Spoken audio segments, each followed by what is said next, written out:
Look at him, eating whatever he wants, never gaining a pound. While I'm stuck with the boring special and can't lose an ounce. How's your lunch, man? Amazing. Yours? So good. Oh, I'm so happy for you. Cool, buddy.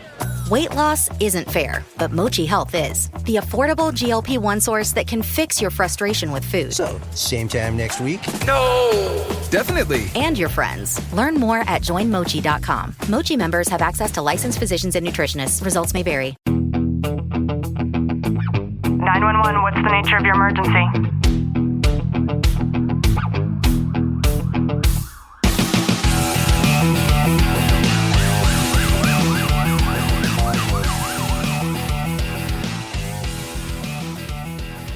Welcome back to the Tactical Living Podcast. I'm your host, Ashley Walton, joined by Sergeant Walton. Clint, how are you? I'm really good.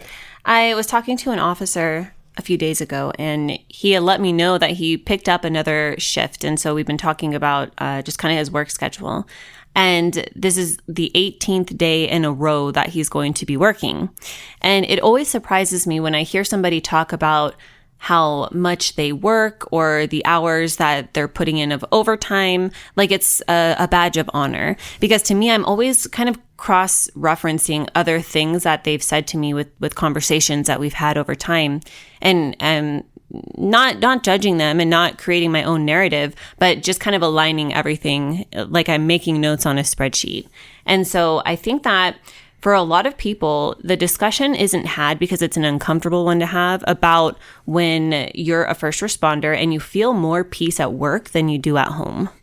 Yeah, and I think, like, I know multiple people who I see them at work all the time, and I'm like, do you ever go home? And to me, it makes it to where, well, what's going on to why you don't want to be at home? Is there financial issues? Is there issues with your spouse? Or is it just because you just want to keep pushing and keep going on with it? And it's having that healthy life balance with everything, because money's not everything all the time. And it's important to go home and be able to have that time with your family, even if you are in a house by yourself. Like, it's still good to have that rest and relaxation.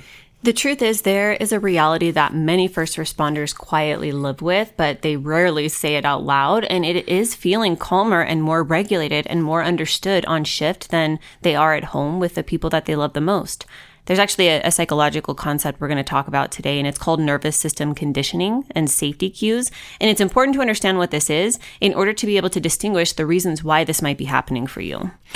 I think too, in some instances, I was thinking about it. It could be, well, you have that control at work.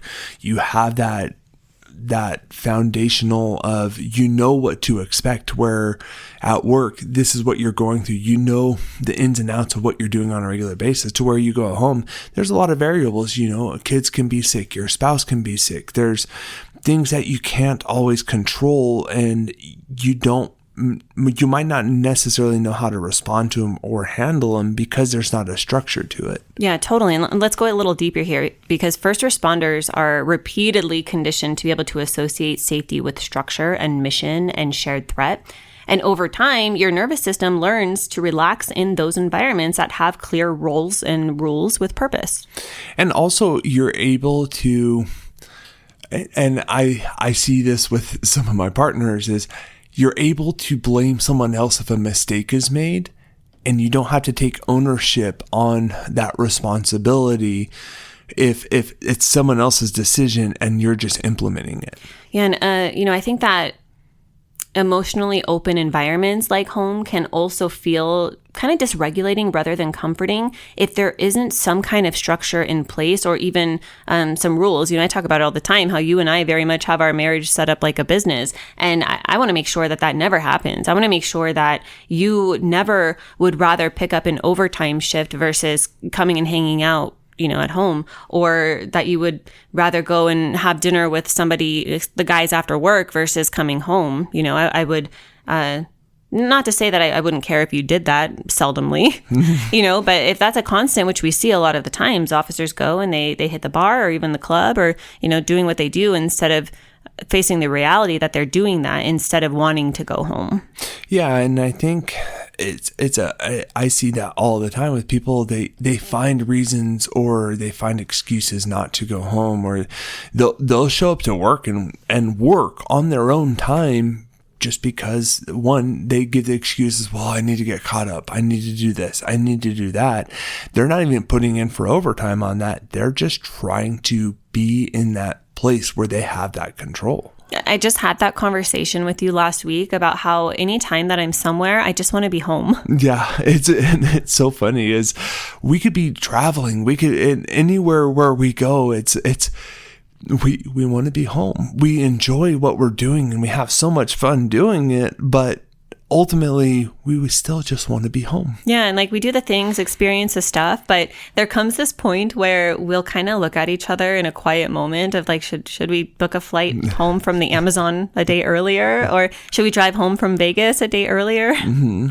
It's because this is our safe zone. This is where we are happiest all the time. And we love just we miss our puppies. We miss our comfort, our safe sphere of protection.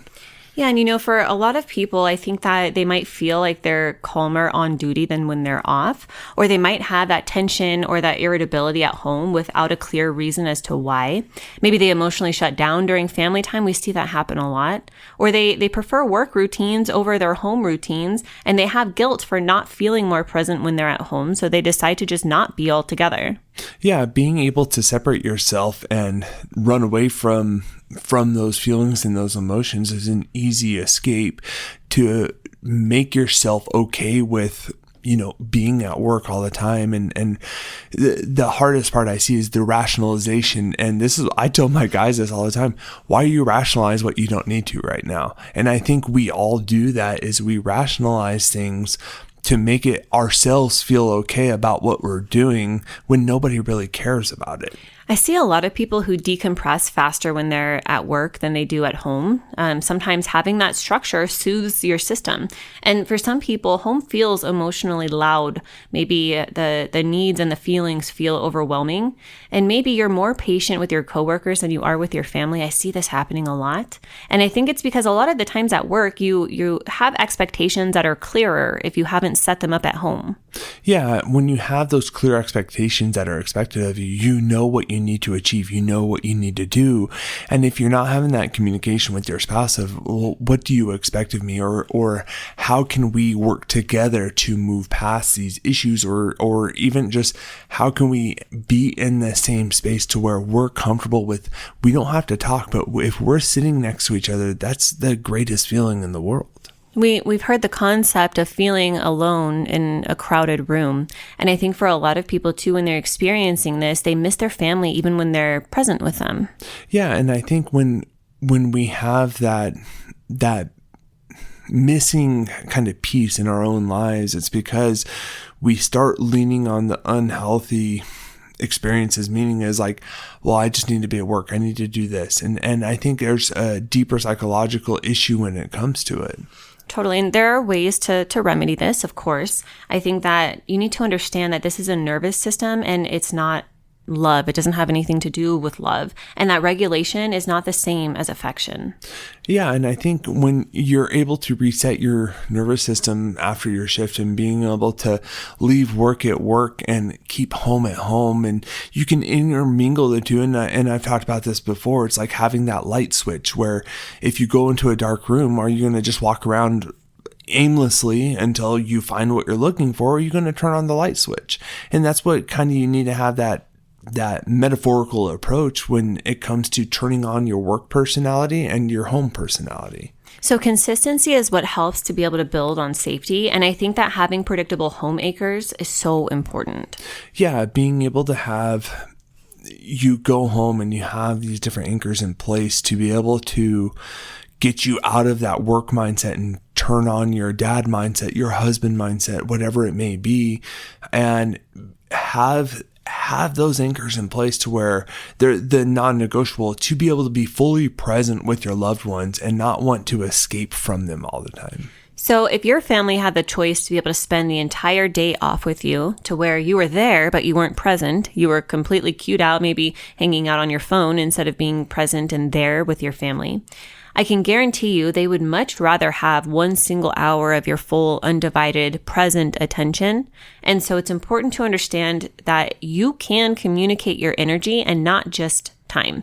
So your presence is going to matter more than the hours. Yeah, being able to show up and be present with your family, with your loved ones, and not have all these outside distractions going on, and creating that healthy work-life balance, and being able to put your phone somewhere else and not be on it all the time, or be worried about, well, what if someone needs something? What if people all the time, and it drives me insane. First responders, when they feel like they're safer at work than they are at home, a lot of the times their relationships are going to quietly suffer. And it could be your relationships with anybody. And it's not from a lack of love, but more importantly, it's something that we need to understand comes from your nervous system, things being mismatched. And if it's left unaddressed, then I think that these dynamics can lead to a lot of emotional distance and resentment and guilt on both sides. So it's important that we understand what this is and then put in the work in order to be able to make sure that we're making the changes that are going to result in a more just enriched, balanced life. I hope you've gotten some value out of today's episode. If you have, do us a favor, drop a review, subscribe down below, and as always, know that I'm sending you a long, tight hug from my home to yours.